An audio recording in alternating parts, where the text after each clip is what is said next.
이제 국민들이 참다 못해서 지금 최근에 대한민국 청와대 홈페이지에 자유한국당 위헌 정당 해산 심판 청구를 요구합니다. 라는 게 올라왔어요. 청원으로. 여기에 지금 수많은 사람들이 동의합니다. 라는 글을 남기면서 이 청원에 참가를 하고 있습니다. 간만에 또 제가 한번 참여할 만한 청원이 나왔네요. 네. 저도 한번 가야겠어요. 청와대 홈페이지 들어가셔서요. 청와대 국민소통광장의 국민청원에 들어가시면 청원을 찾으실 수가 있으실 거예요.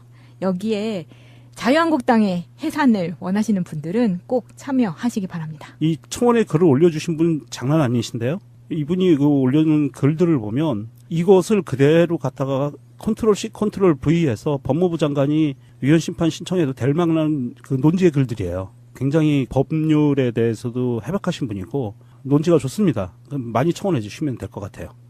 어찌됐든 이렇게 청원을 해서 일정 숫자가 청원을 하면 청와대에서 공식적으로 응답을 합니다. 그 공식적으로 응답을 하는 게 며칠 전에 문재인 대통령이 응답을 한 건도 있어요. 한 건. 청원을 많이 해주시면 해산이 될 수도 있을 것 같은데요. 홍준표 자유한국당 대표가 13일 문재인 정권을 향해 깡패 행패, 조폭 정권, 분풀이라는 등 입에 담기도 힘든 독설을 쏟아냈습니다. 이게 어디서 그랬냐? 여의도 당사에서 열린 당대표 및 최고위원 재선의원 연석회의에서 했어요. 입에 담기 힘든 말은 없죠. 모든 말은 입에 담을 수 있어요. 얼마나 더러우냐의 정도의 차이가 있는 것뿐이지. 네. 자기 스스로를 보고 한 말인 것 같기도 해요. 정권이라는 어떤 정부라는 표현만 빼면 뭐 깡패, 조폭, 뭐 행패, 뭐 이런 것들은 자유한국당이 그동안 해오고 있고 지금 현재도 진행 중인 그 행동들한테 딱 맞는 표현이잖아요. 그러니까 자기 스스로한테 이런 이야기를 거울 보고 하는 거예요. 그 자기한테 진짜 한 말이지. 이 누구한테 들을 사람이 해당되는 사람이 없잖아요. 제가 정말 이상했던 게 이런 거예요. 그 홍준표가 이런 이야기를 합니다. 몇 년 전 범죄와의 전쟁, 나쁜 놈들 전성시대 이런 영화가 있었는데 거기 보면 세관원들이 깡패를 끼고 법 위에 군림하면서 온갖 행패를 부리는 장면이 있다. 그걸 연상시킨다. 라면서 국민들이 정권을 맡긴 이유가 나라, 장래, 미래를 위해 잘 다스리고 관리해달라는 건데 자기들이 정권 잡자마자 노조 애들을 전위대로 내세워서 무지막지한 방법으로 방송을 장악하려고 한다. 아, 그 범죄와의 전쟁 그거 살아있네. 네. 이거 유행시켰던 그 영화 말하는 거죠. 하정우가 그 중국 요리 먹으면서 소주로 입가심하고 하는 이런 거. 네, 근데 이게 지금 굉장히 협소한 이슈를 가지고 얘기하는 건데 그 명지대 교수가 KBS 이사인데 이 사람이 KBS 노조가 대학을 찾아가서 행패를 부렸다. 사회이사 사퇴 안 하면 창피한 모욕을 주겠다는 말을 스스럼없이 하더라. 이것 때문에 지금 이런 이야기를 한 거거든요. 근데 홍준표가 하는 얘기를 보고 같은 걸 보고 같은 영화를 보고 자기 입장을 대입시키면 이런 홍준표 같은 이야기를 할 수도 있구나라는 생각을 하게 됐어요. 이 홍준표의 여기까지의 발언은요. 큰 틀에서 맞고 작은 틀에서는 오류를 범하고 있어요. 큰 틀에서 맞는 건 뭐냐 하면 국민들이 정권을 맡긴 이유가 나라의 장래 미래를 위해 잘 다스리고 관리해달라는 거다. 이거는 맞아요. 국민들이 올바른 나라를 만들어 달라고 이번 정권을 창출해낸 거 맞거든요.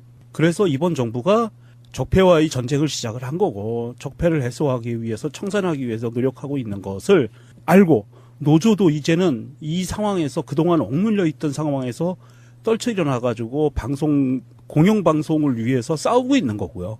이 적폐거든요. 그동안 KBS, MBC의 적폐 사항들을 걷어내고자 싸우고 있는 건데 적폐 당사자인 얘네들이 어떻게 그것을 갖고 그렇게 흠집을 잡는다는 건 말이 안 되고요. 정부가 지금 나라의 장래와 미래를 위해서 잘 다스리고 있는 거예요. 잘 하고 있는 거예요. 그거를 큰 틀에서 맞는데 좁은 데로 들어가면 이거 완전히 틀렸네요. 도둑놈이 저 새끼 도둑놈이야라고 하니까 너 명예훼손이야 이거하고 똑같은 거 아니야. 그게 저는 이낙연 총리가 대정부 질의에서 질문하던 야당 의원들이 하는 그 질문하고 맥락이 똑같은 것 같아요. 자기가 했던 거에 대해서는 그냥 다 묻고 아무 일 없었다는 듯이. 그리고 그 영화 이야기 했었던 그 범죄와의 전쟁이라는 영화를 잘 보면 세관에서 물건 빼돌리고 뇌물 받다가 걸려있는 사람들 중에 한 사람이 퇴직하고 나서 깡패하고 결탁해서 이렇게 더 나쁜 짓을 저지르는 건데 거기에 큰 맥락은 뭐냐면 그 모든 범죄의 가장 머리에는 뿌리에는 국정원이 있어요. 그 세관원이라는 사람이 그 당시에는 안기부라고 했잖아요. 그 안기부의 정보를 바탕으로 슬롯머신 사업을 통해서 돈을 이렇게 벌어가면서 조직을 확장하거든요. 그러니까 눈에 보이는 영화상에서 드러나는 어떤 그 액션씬, 그 배우들의 어떤 모습만 보면 그 부패한 공무원이 깡패와 결탁하고 범죄를 저지르는 것 같지만 그 모든 범죄의 뿌리에는 국가기관 안기부가 있었는데 홍준표는 그거는 아마 이해를 못했던 것 같아요. 영화 자체를. 이해를 못하거나 네. 아니면 아닌 척하거나. 그러니까 이게 노조나 방송을 장악하는 방법에 대해서 사실 이명박 박근혜 정권이 최고의 전문가 아닙니까? 네. 그만큼 홍준표 같은 사람이 더 전문가예요. 그래서 방송을 장악하고 어떤 조직을 친위대로 내세우는 이런 방법들에 대해서 자신들이 너무 잘 알기 때문에 지금 현재 드러난 모습을 자기가 아는 형태로 해석해서 지금 이야기를 하는 건데 사실 민주진영에서는 그런 방법론 자체를 잘 모르잖아요. 누군가를 뭐 매수해가지고 꼭두가시로 내세우고 조작해서 내가 원하는 사람을 낙하산으로 내리꽂고 하는 그런 방법론에 대해서 전혀 무지한 사람들이에요. 그래서 그냥 상황이 법대로 원칙대로 되도록 가장 그 각 구성원들의 권리만 지금 보호해주고 있는 건데 상대방에서는 그게 어떤 장악 형태로 보일 수도 있죠. 근데 저는 이걸 보면서 이런 야당의 이 행태가 오늘 어제의 일이 아니고 뭐 박근혜 예. 때부터 시작해서 이런 유체 이탈 화법이라고 이야기를 하잖아요. 근데 이게 좀 더 생각해 보면 제가 오늘 한 생각은 이 70년 전에 나왔던 책 조지 오웰의 1984에 나오는 그 이중사고라는 게 있어요. 제가 언뜻 그게 생각이 나서 다시 찾아봤거든요. 네. 저도 다시 읽어보고 싶은 책이 됐는데 네. 여기에 이런 말이 나옵니다. 언어를 통해 국민의 사고를 지배한다. 역사는 구성원이 기억하는 대로일 뿐 객관적인 역사란 존재하지 않는다. 고로 정부의 편의대로 역사는 다시 쓰면 그만이다. 이런 발상으로 얘기를 하는데 책에서 발췌한 짧은 부분을 읽어드릴게요. 이게 홍준표나 안철수나 이명박 박근혜를 생각하시면서 들어보시면 너무 네. 잘 맞으실 거예요. 네. 알면서 모르는 척하는 것. 진실을 훤히 알면서도 교묘하게 꾸민 거짓말을 하는 것.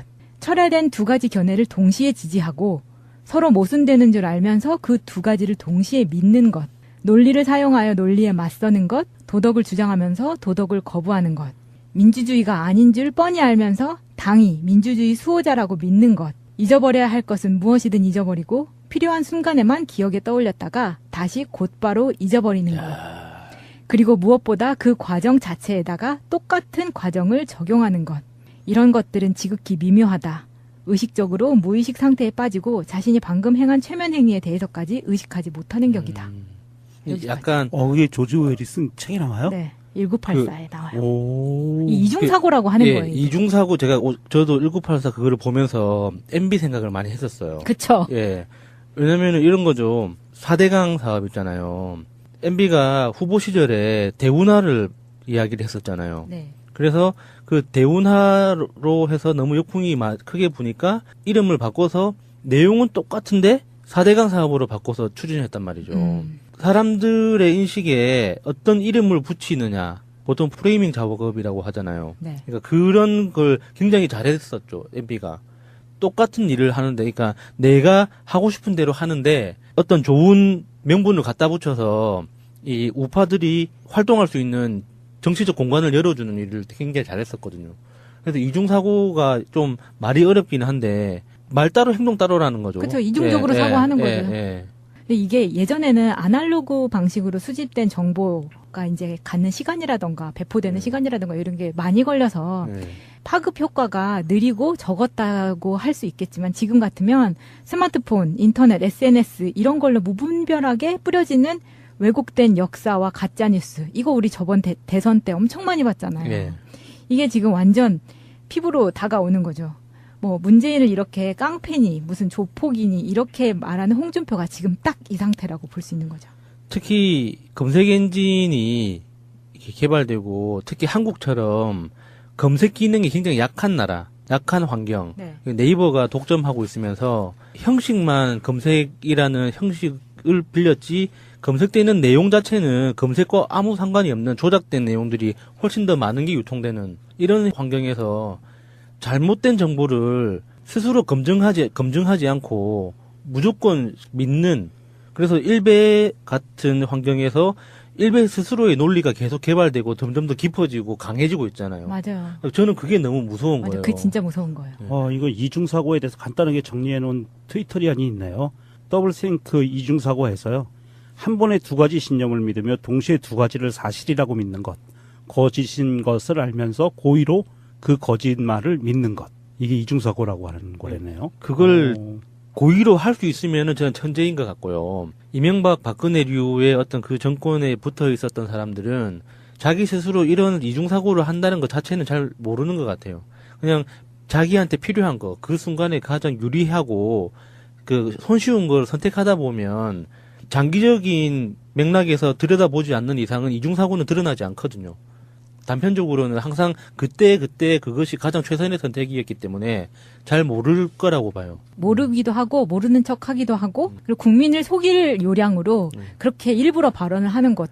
그게 제가 오늘 본 뉴스 중에서 안철수가 박성진을 까는 것 중에서 한 네. 이야기가 있어요. 뭐 본인이 지금 박성진을 뭐 맹비난할 처지가 아닌데도 불구하고 이런 비난을 합니다. 지구 나이 6천년이라고 하는 분, 5월 광주를 광주 사태라고 하고 북한군이 개입했다고 주장하는 극우 인사를 토론회에 초청하는 과정에 개입된 분, 유신을 찬양하고는 잘 몰랐다고 하는 분, 이런 사람을 중소벤처기업부 장관으로 올리는 것은 국력 낭비라는 생각이 든다라고 맹비난을 했어요. 안철수가요? 네.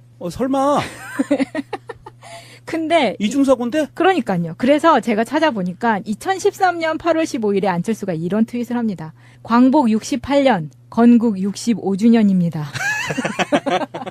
그리고 안철수의 가장 큰 그 이슈거리가 또 하나 있었죠. 그 5.18 얘기가 나오니까 하는 얘기인데 새정치민주연합 당 강령에서 5.18과 4.19를 빼자고 했었어요. 맞아요. 네.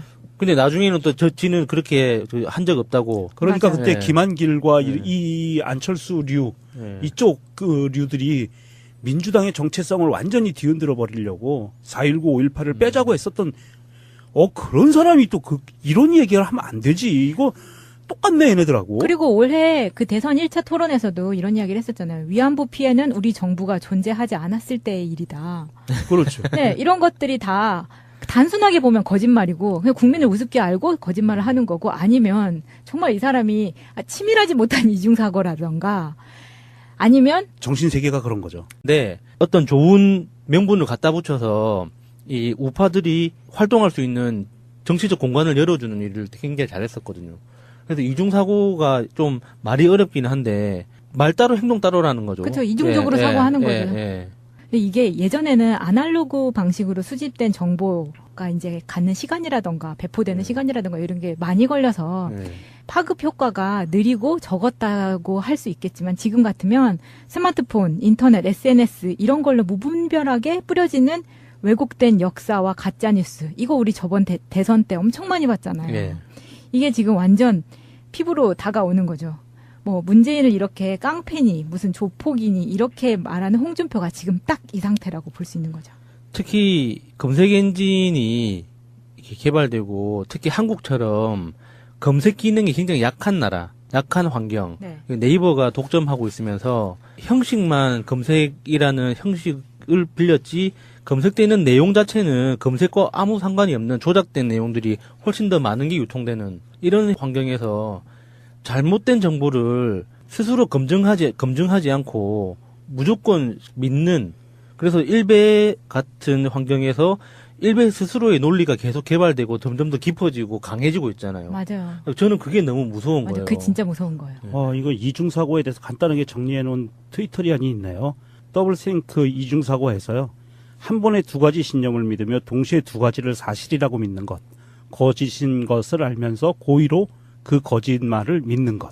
이게 이중사고라고 하는 거래네요. 그걸 고의로 할 수 있으면은 저는 천재인 것 같고요. 이명박 박근혜류의 어떤 그 정권에 붙어 있었던 사람들은 자기 스스로 이런 이중사고를 한다는 것 자체는 잘 모르는 것 같아요. 그냥 자기한테 필요한 거, 그 순간에 가장 유리하고 그 손쉬운 걸 선택하다 보면 장기적인 맥락에서 들여다보지 않는 이상은 이중사고는 드러나지 않거든요.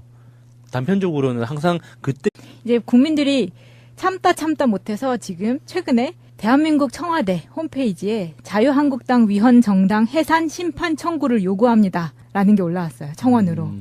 여기에 지금 수많은 사람들이 동의합니다라는 글을 남기면서 이 청원에 참가를 하고 있습니다. 간만에 또 제가 한번 참여할 만한 청원이 나왔네요. 네. 저도 한번 가야겠어요. 청와대 홈페이지 들어가셔서요. 청와대 국민소통광장의 국민청원에 들어가시면 청원을 찾으실 수가 있으실 거예요.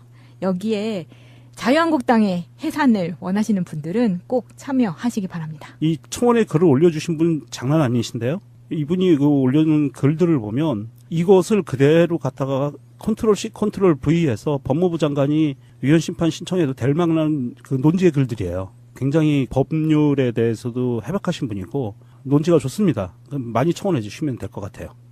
어찌됐든 이렇게 청원을 해서 일정 숫자가 청원을 하면 청와대에서 공식적으로 응답을 합니다. 그 공식적으로 응답을 하는 게 며칠 전에 문재인 대통령이 응답을 한 건도 있어요. 한 건. 청원을 많이 해주시면 해산이 될 수도 있을 것 같은데요. 홍준표 자유한국당 대표가 13일 문재인 정권을 향해 깡패 행패, 조폭 정권, 분풀이라는 등 입에 담기도 힘든 독설을 쏟아냈습니다. 이게 어디서 그랬냐? 여의도 당사에서 열린 당대표 및 최고위원 재선의원 연석회의에서 했어요. 입에 담기 힘든 말은 없죠. 모든 말은 입에 담을 수 있어요. 얼마나 더러우냐의 정도의 차이가 있는 것 뿐이지. 네. 자기 스스로를 보고 한 말인 것 같기도 해요. 정권이라는 어떤 정부라는 표현만 빼면 뭐 깡패, 조폭, 뭐 행패 뭐 이런 것들은 자유한국당이 그동안 해오고 있고 지금 현재도 진행 중인 그 행동들한테 딱 맞는 표현이잖아요. 그러니까 자기 스스로한테 이런 이야기를 거울 보고 하는 거예요. 그 자기한테 진짜 한 말이지. 이 누구한테 들을 사람이 해당되는 사람이 없잖아요. 제가 정말 이상했던 게 이런 거예요. 그 홍준표가 이런 이야기를 합니다. 이 행태가 오늘 어제 일이 아니고 뭐 박근혜 네. 때부터 시작해서 이런 유체 이탈 화법이라고 네. 이야기를 하잖아요. 근데 이게 좀 더 생각해 보면 제가 오늘 한 생각은 이 70년 전에 나왔던 책 조지 오웰의 1984에 나오는 그 이중사고라는 게 있어요. 제가 언뜻 그게 생각이 나서 다시 찾아봤거든요. 네. 저도 다시 읽어보고 싶은 책이 됐는데 여기에 이런 말이 나옵니다. 언어를 통해 국민의 사고를 지배한다. 역사는 구성원이 기억하는 대로일 뿐 객관적인 역사는 존재하지 않는다.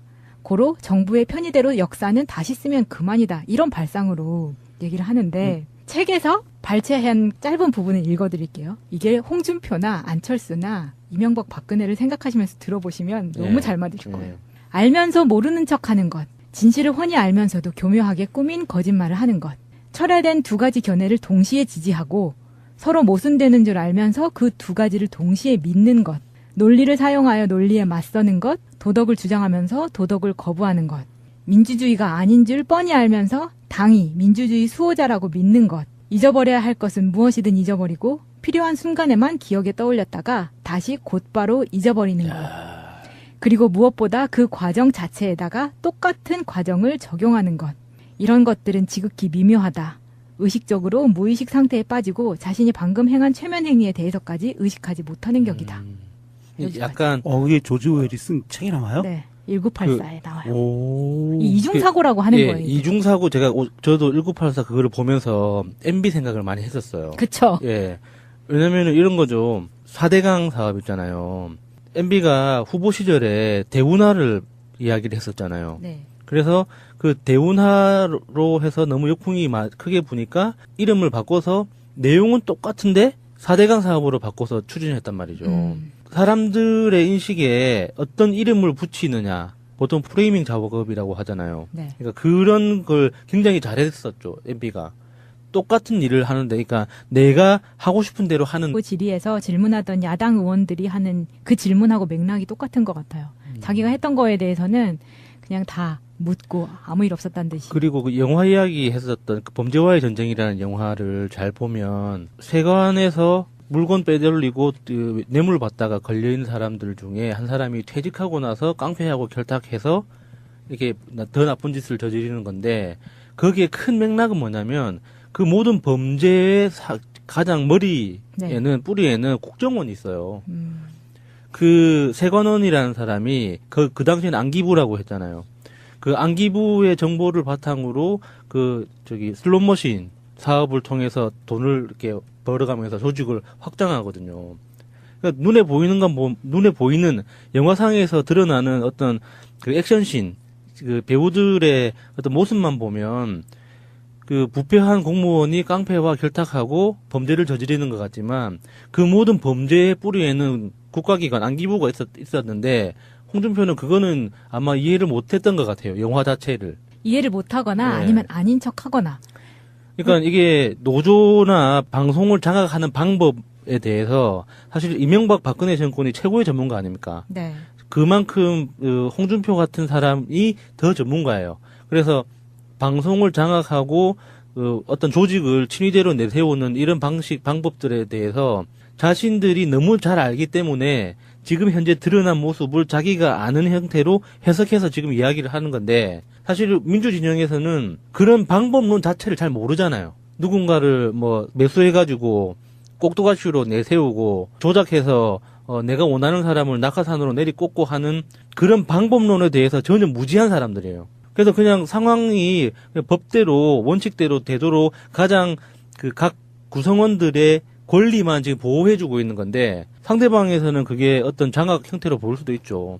근데 저는 이걸 보면서 이런 야당의 몇 년 전 범죄와의 전쟁, 나쁜 놈들 전성시대 이런 영화가 있었는데 거기 보면 세관원들이 깡패를 끼고 법 위에 군림하면서 온갖 행패를 부리는 장면이 있다.